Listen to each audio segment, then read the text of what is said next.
May mga babaeng mas lalo kang nagugustuhan kapag hindi mo sila nilalapitan, kapag hindi mo sila hinahabol, kapag hindi mo sila inuulan ng atensyon. Hindi dahil manipis ang standards nila, hindi dahil mahirap silang basahin, hindi dahil hard to get sila, kundi dahil ramdam nila ang bigat ng presensya mong hindi nagmamadali. Hindi lumalapit pero hindi rin umaalis. Tahimik pero buo, simple pero malalim.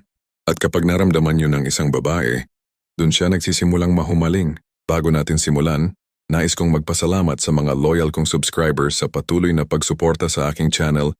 Kayo ang inspirasyon ko sa paggawa ng mga bagong content. Kung bago ka sa channel ko, comment mo na kung taga saan ka. Kung tutuusin, hindi mo naman ginusto na maging ganito. Hindi mo pinangarap na maging lalaking OA sa effort, OA sa interest, OA sa presence. Pero aminado ka, may mga babae talagang binuksan ang kahinaan mo. Binigyan ka ng konting atensyon. Biglang nagbago ang mundo mo. Ngumiti siya, sumagot sa message mo, nagkwento ng kaunti, nagpakita ng konting lambing, tapos ikaw parang na-hypnotize mo. Bakit parang ikaw pa ang lalaking kinakain ng emosyon? Bakit parang ikaw pa ang nagiging alipin ng pag-asa? Ang masakit habang mas naging expressive ka, habang mas nagpakita ka ng interest, lalo kang nawala ng halaga sa kanya. At hindi mo maintindihan kung bakit. Iniisip mo pa nga minsan, masama ba talagang maging mabait? Masama ba talagang magpakita ng interest? Masama bang ipakita na gusto mo siya? Hindi, pero may kulang. At yun ang hindi mo pa nauunawaan. Kapag sobra bumababa ang halaga, kapag hindi mo binigyan ng espasyo ang sarili mo, wala ring espasyo ang babae para mamiss ka. Ito ang totoo na madalas mong ayaw aminin. Hindi ka naman sobra sa interes sa babae. Sobra ka sa pag-asa. Hindi yung babae ang kinakapitan mo. Hindi yung ngiti niya. Hindi yung boses niya. Hindi yung mga chats niya. Ang kinakapitan mo, yung ideya ng finally may nagkaka-interes sa akin. Yung pakiramdam na may pumili sa'yo. Yung validation na may tumingin sa'yo ng may lambing. Hindi siya ang adik ka, kundi yung pakiramdam na worth it ka. Pero narito ang problema. Kung sa kanya mo kinuha ang value mo, sa kanya ka rin mawawasak. Dito ka nakakulong. Sa takot na mawala siya. Sa pangarap na baka maging kayo. Sa ilusyon na baka siya na yung magbabago ng buhay mo. At habang mas kumakapit ka, mas nararamdaman niyang ayaw mong mawala siya. At ang tao, kapag alam niyang hindi siya mawawala, nawawalan siya ng urgency. Ngayon wala na siyang reason para mag-effort. Wala na siyang thrill. Wala na siyang mystery. At ikaw, lalong nawawala ang dignidad mo. Kaya hindi ka makabitaw kasi hindi mo siya gusto. Gusto mo yung pakiramdam na may nagkakagusto sa'yo. At dahil dito, hindi mo alam kung paano maging lalaking hindi OA sa interes. Hindi mo alam kung paano maging kalmado. Hindi mo alam kung paano maging preskong presensya. Pero dito papasok ang stoicism. Sa stoicism may isang malupit na prinsipyo. Huwag kang umasa sa isang bagay na hindi mo kontrolado. Hindi mo kontrolado ang feelings niya. Hindi mo kontrolado ang magiging sagot niya. Hindi mo kontrolado kung mamahalin ka niya o hindi. Ang kontrolado mo lang, sarili mo, oras mo, presensya mo, puso mo, dignidad mo. Kaya ang tunay na stoic man, hindi umiikot ang buhay sa isang babae. Hindi iniikot ang lakas sa isang text reply. Hindi iniikot ang emosyon sa atensyon ng iba. Hindi dahil wala siyang pakialam, kundi dahil hindi siya alipin ng damdamin. At ito ang sekreto. Kapag ang lalaki hindi nakakadena sa emosyon niya, nagiging magnet siya, hindi fake, hindi mind games, hindi manipulation, kundi natural na confidence na nanggagaling sa alam ko ang sarili kong halaga. At yan ang uri ng presence na kinahuhumalingan ng babae. Kalma, malalim, hindi nagmamadali. Ngayon, paano mo gagawin yan sa totoong buhay? Hindi ko sasabihin sa'yo na magpanggap na wala kang pake. Hindi ko sasabihin sa'yo na maging rude. Hindi ko sasabihin sa'yo na ghosting ang sagot. Stoic tayo, hindi manipulative. Kaya ito ang mga tunay, praktikal at araw-araw na paraan. Huwag ka laging available. Hindi mo kailangan maging masungit. Hindi mo kailangan maging misteryoso na parang kontrabida. Simple lang. Kapag may ginagawa ka, tapusin mo muna. Huwag kang tumalon sa phone mo para lang sumagot agad. Huwag mong ipakita na buhay mo ang message niya. Magkaroon ka ng sariling mundo. Kung wala kang ibang priorities, gagawin mo siyang priority kahit hindi naman dapat. Magtrabaho, magayos ng katawan, mag-invest sa skills, magtrabaho sa pangarap mo, mag-ipon, matuto, lumabas. Gumawa ng mga bagay para sa sarili mo. Dito lumalabas ang masculine energy. Drive, purpose, mission. Magpakita ka ng interes pero huwag kang kumapit. Pwede mong gustuhin siya. Pwede mong i-appreciate siya. Pwede kang maging sweet, pero may boundary. Huwag mo ibuhos ang buong puso mo kapag hindi pa niya ibinubuhos ang kanya. Dapat match ang energy. Hindi sobra. Hindi kulang. Pantay lang. Huwag mo siyang gawing escape sa emotional emptiness mo. Kung malungkot ka, pagod o walang direksyon, huwag mo siyang gawing solusyon. Dahil kapag ginawa mo yon, magiging lason ang attachment mo. Gamutin mo muna ang mga sugat mo.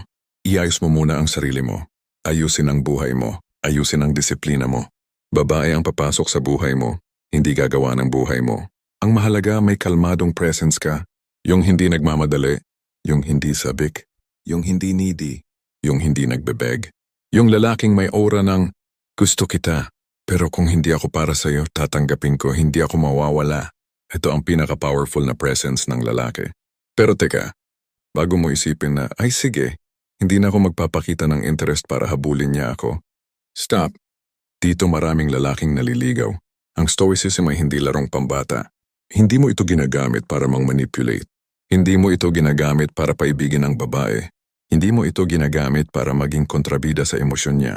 Kung gagamitin mo ang hindi pagpapakita ng interest para lang pasabikin siya, ego na ang gumagalaw, hindi wisdom. At pag ego ang nasa likod ng kilos mo, babalik din yan sa'yo bilang kahihiyan. Hindi ka dapat tumigil magpakita ng interest para lang sa reaksyon niya. Hindi ka dapat umiwas para lang makita mong humahabol siya. Ang goal mo ay self-mastery, hindi manipulation. Kasi kung ang dahilan mo lang ay para mahumaling siya, ibig sabihin siya pa rin ang sentro ng mundo mo. At kapag siya ang sentro, ikaw ang umiikot. At kapag umiikot ka, ikaw ang nawawala. Kapag natutunan mong hindi magpakita ng labis na interes, hindi dahil sa laro, kundi dahil stable ka, nagbabago ang buong enerhiya mo. Nagiging grounded ka, nagiging kalmado ka, nagiging present ka, nagiging confident ka. Hindi mo na sinusukat ang worth mo base sa reply niya. Hindi mo na sinusukat ang araw mo base sa mood niya. Hindi mo na sinusukat ang happiness mo base sa atensyon niya. At ito ang nangyayari. Mas nagiging attractive ka, hindi dahil pinipilit mo, kundi dahil natural talaga na attractive ang lalaking marunong sa sarili. Ang lalaking hindi sabik. Ang lalaking hindi kulang. Ang lalaking hindi dependent sa validation. At dito nagsisimula ang tunay na paghanga ng babae. Hindi sa pabebe mong pagpapakyut, kundi sa dignidad mong hindi natitinag. Kapag hindi ka nagpakita ng labis na interes, nagkakaroon siya ng puwang para mag-isip tungkol sa'yo, para mamiss ka, para mag-effort, para siya naman ang gumalaw papalapit. Hindi dahil nilaro mo siya, kundi dahil nahanap mo ang sarili mo. May kakaibang lakas ang lalaking hindi nagmamadali, hindi nagpapanik kapag hindi agad nire-replyan, hindi nangungulit, hindi nagpapakita ng pagkasabik. Hindi dahil wala siyang pakialam, kundi dahil marunong siyang kumalma sa gitna ng sariling damdamin. At ang ganitong uri ng lalaki, ito ang nagiging dahilan kung bakit nahuhumaling ang babae nang hindi niya namamalayan. Hindi dahil ginagawa mong laro ang pag-ibig, kundi dahil hindi mo binibenta ang sarili mong halaga. Aminin mo, maraming pagkakataon na kumilos ka ng hindi mo gusto. Hindi dahil masama kang tao, kundi dahil takot kang mawala siya. Ilang beses mo nang ginawa to? Pag hindi siya nag-reply, ikaw pa ang nag-aalala. Pag cold siya, ikaw pa ang nagiging mas warm. Pag busy siya, ikaw pa ang gumagawa ng paraan para maging available. Pag hindi siya consistent, ikaw pa ang nagiging mas consistent. Pag may ibang lalaking nagpaparamdam sa kanya, ikaw pa ang nauubusan ng lakas. Ang masakit, habang mas lumalapit ka, mas siya lumalayo. Habang mas nagpapakita ka, mas bumababa ang tingin niya. Habang mas nagsusumikap ka, mas nawawala ang mystery mo. Hindi mo sinasadya, pero kinukumbinsi mo siyang mura ang halaga mo. At marahil paulit-ulit itong nangyari sa'yo. Kaya ngayon, tuwing may babaeng gusto mo, parang automatic ang emosyon mo. Paano ko mapapansin? Paano ko mapaparamdam na sincere ako? Paano ko mas mapapaklose kami? Pero eto ang masakit na katotohanan. Habang hinahabol mo ang connection, ikaw ang nawawalan ng connection sa sarili mo. Kung susuriin mo ng malalim, hindi yung babae ang gusto mong habulin, kundi yung nararamdaman mo kapag kausap mo siya. Gusto mo yung glow sa chat. Gusto mo yung kilig. Gusto mo yung validation. Gusto mo yung idea na may babaeng may gusto rin sa akin. Pero eto ang problema. Kapag sa babae mo kinuha ang sense of worth mo, wala kang kalayaan, kaya ka nagiging clingy, kaya ka mabilis mabali, kaya ka madaling maapektuhan, kaya ka nagiging overly invested sa taong hindi pa naman nagbibigay ng sapat na dahilan para isipin mong ikaw ang gusto niya. At kahit hindi mo sinasabi ng malakas, alam mo sa loob mo, Hindi ko siya gustong mawala kasi pag nawala siya, mawawala rin ang pakiramdam na may halaga ako. Diyan ka nakakadena, diyan ka nauubos, at hindi mo alam. Pero dama ng babae diyan. Ramdam nila ang lalaking naghahang emotionally. Ramdam nila ang lalaking nakadepende sa reaction nila.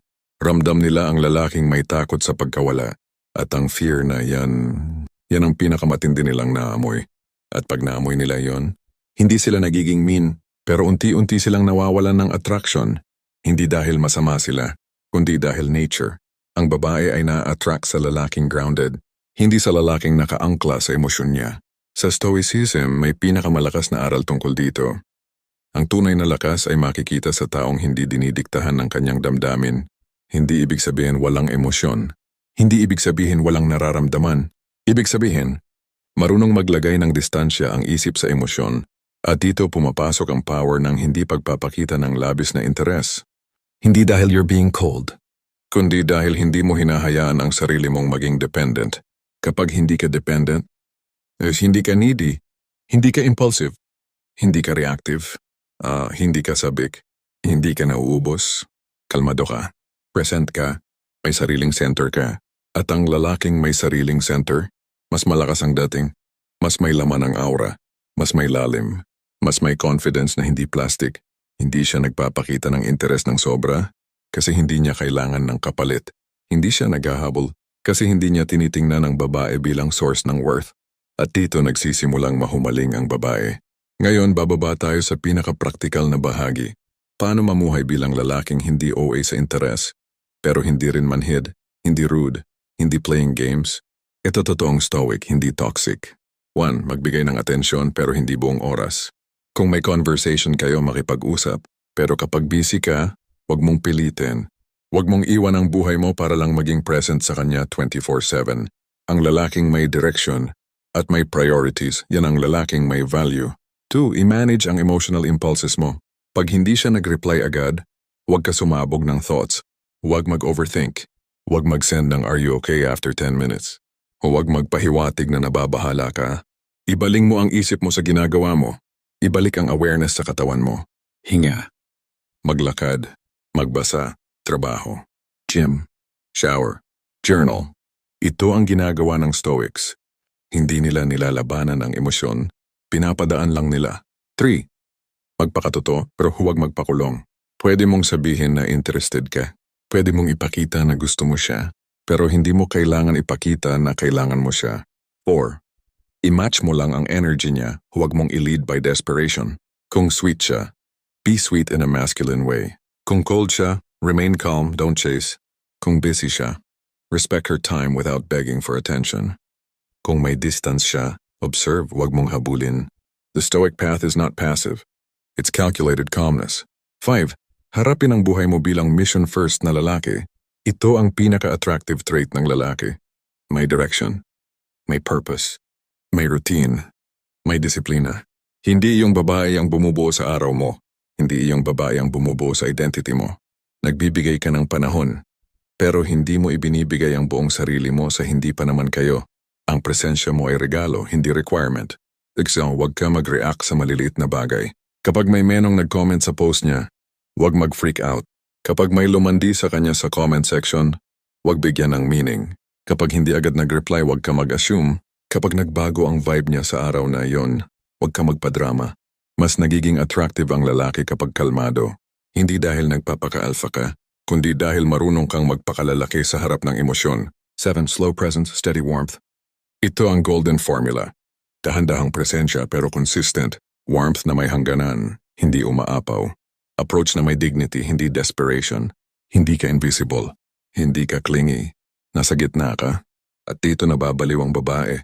Kasi hindi ka predictable. Hindi ka pushy. Hindi ka passive. Hindi ka OA.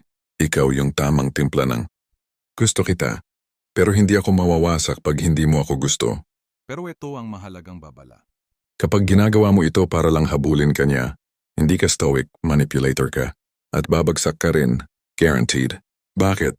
Kasi kapag hindi mo nakuha yung gusto mong reaction, babalik ka sa pagiging needy, babalik ka sa pagiging kulang, babalik ka sa pagiging dependent, babalik ka sa pagiging reaction-based na lalaki. At ang lalaking umaasa sa reaksyon ng babae, walang sariling kontrol.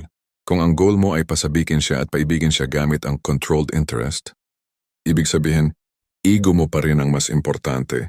At ang ego, walang ginagawa kundi sirain ka.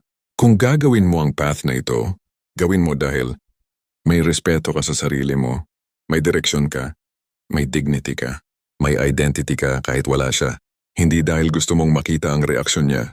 Kapag hindi ka nagpakita ng labis na interes, kapag natutunan mong gamitin ang interes ng may wisdom, nagbabago ang buong sistema mo bilang lalaki.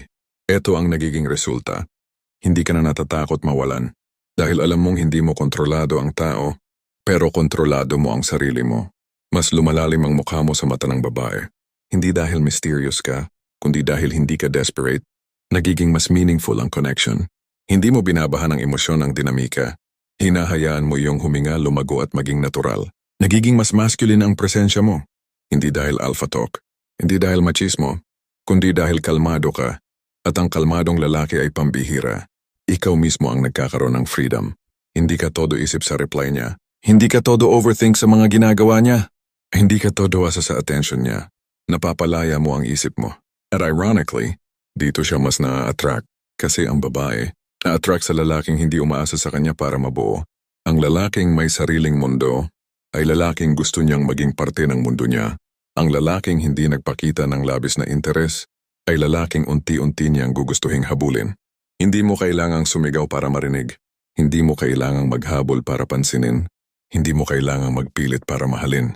Minsan ang pinakamalakas na presensya ay yung presensyang hindi naghahanap ng spotlight. Yung kalmadong hindi humihingi ng pansin, pero ramdam kahit tahimik. At ito ang hindi alam ng maraming lalaki. Ang babae, mas tumitingin sa lalaking hindi takot mabawasan ng atensyon. Mas humahanga siya sa lalaking hindi natitinag ng paglayo. Mas nahuhumaling siya sa lalaking marunong maghintay. Hindi para sa kanya kundi para sa tamang babae. Hindi ka naglalakad para mapansin niya. Naglalakad ka kasi may direksyon ka. At yan ang hindi mapapalitan ng kahit anong interest level. Maraming beses ka nang sinaktan ng hindi sinasadya. Maraming beses ka nang nagbigay higit sa natanggap. Maraming beses ka nang nagpakita ng interes. At kapalit ay malamig na balikat, mabagal na reply o biglang paglayo. Hindi mo naman sinisisi sila. Hindi rin nila kasalanan na hindi ka nila gusto. Pero ang masakit, bakit parang ikaw lagi ang talo kapag naging totoo ka? Ikaw yung nag-effort. Ikaw yung consistent. Ikaw yung sincere. Ikaw yung laging nandyan. Pero ikaw rin yung madalas na hindi pinipili. Minsan naiisip mo, siguro kung nagpakita ako ng konti lang, baka hindi siya nawala. Siguro kung hindi ako naging sobrang invested, baka naging iba ending namin. Siguro kung hindi ako sobrang eager, baka na-miss niya ako. Pero wag mong sisihin ang sarili mo. Wala kang ginawang masama. Ang problema lang, hindi mo tinantiya ang bigat ng enerhiya mo. Ang sobrang interes, kapag binuhos agad sa maling oras, ay parang pagbuhos ng tubig sa apoy na hindi pa nagliliyab. Hindi siya tutupok, hindi siya lalakas. Mawawala siya. At ganun din ang attraction. Masyadong maaga na mawawala.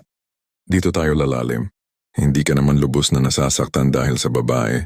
Nasasaktan ka dahil sa narrative na binuo mo sa isip mo. Siya yung magbabago ng buhay ko. Siya yung sagot sa lungkot ko. Siya yung kukumpleto sa akin. Siya yung magbibigay ng kapayapaan. Siya yung magpaparamdam sa akin na mahalaga ako. Hindi yung babae ang pinoprotektahan mo. Yung pangarap mong magkaroon ng taong magpupuno sa'yo, yun ang hinahabol mo. Kaya ka nagiging dependent, kaya ka nagiging clingy, kaya ka nagiging sobra, kasi hinahanap mo sa babae, yung hindi mo pa binibigay sa sarili mo. Inner strength, emotional stability, sense of worth, peace, direksyon, self-love, self-respect. Kaya kapag nagpakita siya ng konting interes, parang nabubuhay ka. Kapag lumayo siya, parang bumagsak mundo mo. Pero hindi talaga siya ang hinahabol mo. Hinahabol mo yung version ng sarili mong matagal mo nang gustong makita. At dito pumapasok ang Stoicism. Sa Stoic philosophy may isang aral na sobrang powerful. The man who is dependent on nothing becomes desirable to many. Hindi ito tungkol sa pagiging cold. Hindi ito tungkol sa pagiging walang emosyon. Hindi ito pagiging insensitive. Ito ay tungkol sa pagiging malaya. Kapag malaya ka, hindi ka natitinag. Hindi ka nagmamakaawa. Hindi ka sumusuko sa impulses, hindi ka pinaikot ng lungkot, hindi ka pinipilit ng takot, hindi ka inaagawan ng isip ng anxiety, hindi ka nagiging slave ng opinion ng babae, at yan ang paradox. Kapag hindi ka umaasa, saka ka nagiging worth habulin, kasi hindi mo kailangan ng babae. Pero kaya mo siyang mahalin ng buo. Hindi dahil kulang ka, kundi dahil buo ka. Hindi ka OA sa interes, kasi hindi ka gutom, hindi ka sabik, hindi ka dependent.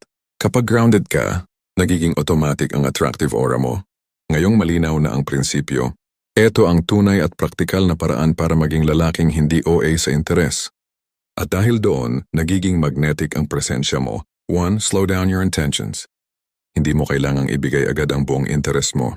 Hindi mo kailangang madaliin ang connection. Hindi mo kailangang i-rush ang closeness.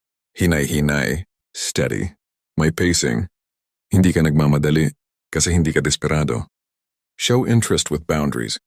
Makipag-usap, makipagkulitan, makipagkwentuhan, makipag-date. Pero huwag kang magbigay ng 100% kung 20% pa lang ang binibigay niya. Match energy, match effort, match pace. Hindi mo binibigyan ng meaning ang maliit. Hindi mo ginagawang big deal ang hindi pa dapat. Hindi mo nilalagyan ng label ang connection na hindi pa solid. Sure, control the urge to chase.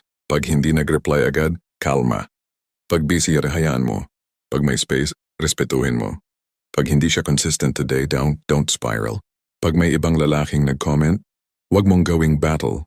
Hindi mo minamaliit ang sarili mo sa paghahabol. Hindi mo nilalapastangan ang dignity mo sa pag-asa. Ang lalaking hindi naghahabol ay lalaking hinahabol. 4. Build a life she would want to fit into. Ito ang pinakamalupit. Hindi mo kailangan maging mysterious. Kailangan mo lang magkaroon ng buhay na may laman. May routine. May mission. May passion. May fitness. May identity. May sariling mundo. May growth. May discipline. Ang lalaking hindi nauubos sa babae ay lalaking puno ng sarili. At ang babae, hindi umalis sa lalaking may direction. Presence over performance. Hindi mo kailangang maging comedian. Hindi mo kailangang maging smooth talker. Hindi mo kailangang maging pabebe. Hindi mo kailangang maging overly sweet. Ang babaeng emotionally mature, mas naa-attract sa kalmado, grounded, present na lalaki kaysa sa makulit, maingay, at sobrang expressive. Kasi ang presence ng grounded man ay nagbibigay ng safety, comfort, stability. Hindi mo kailangan humabol kasi sapat ang dating mo. Detach from outcomes, focus on actions.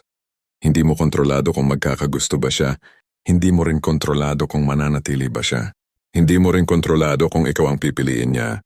Pero kontrolado mo ang paano ka kumilos, paano ka magmahal, paano ka magpakita ng interest, paano ka magbigay ng presence, pantay na sa and paano ka mag-handle ng emotions, paano ka magpigil, paano ka magpahinga, paano ka magbago.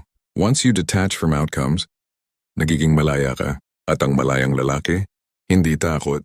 At ang lalaking hindi takot, ay lalaking hinahangaan. 7. Be willing to lose her but never lose yourself. Ito ang pinakamalakas na masculine boundary.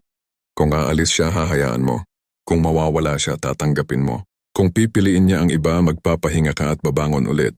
Hindi dahil wala kang pake, kundi dahil hindi mo ibebenta ang kaluluwa mo para sa atensyon niya. Kung may mawala man, hindi ikaw iyon. Pero ito ang pinakamahalagang babala. Kapag ginagawa mo ang hindi pagpapakita ng interes para lang mahumaling siya, ego ang nagpapatakbo. At ang ego ay pinakamalaking kaaway ng stoic man.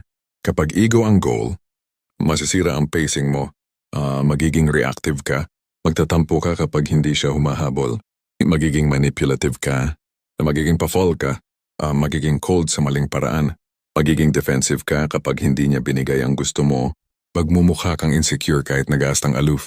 At kapag naramdaman ng babae na ginagawa mo lang to para sa reaksyon niya, matatalo ka. Kasi hindi authentic ang vibes mo, hindi grounded, hindi masculine, hindi genuine. Stoicism is not a strategy. It is a transformation. Kung gagamitin mo lang ito para paibigin siya, tatalunin ka ng sarili mong inconsistencies. Pero kung gagamitin mo ito para maging lalaki na may disiplina at inner peace, kahit hindi mo balakin, natural kang magiging attractive. At doon nangyayari ang magic. Hindi mo siya hinahabol, pero ikaw ang iniisip niya. Hindi mo siya inuulan ng interest, pero ikaw ang gusto niyang pansinin. Hindi ka nagmamadali, pero siya ang humahabol ng kailan ulit kayo magkikita. Kapag natutunan mo ang mastery ng hindi pagiging OA sa interest, nagbabago ang mismong identity mo. Ito ang nangyayari sa loob mo. 1. Mas tumitibay ang emotional core mo. Hindi ka na nagpapanik. Hindi ka na nagka-crave ng reassurance. Hindi ka na nauubos sa sitwasyon.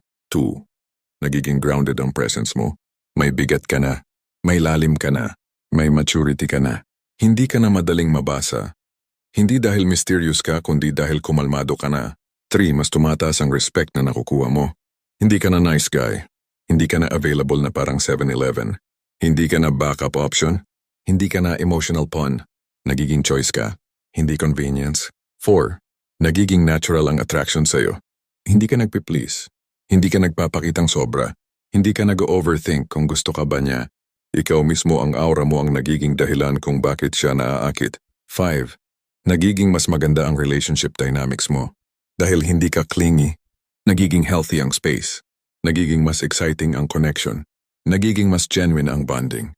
Nagiging mas malalim ang emotional attraction. 6. Mas nagiging totoo ang babae sa'yo. Kasi hindi ka manipulador. Hindi ka naglalaro. Hindi ka nagfa-fake aloof.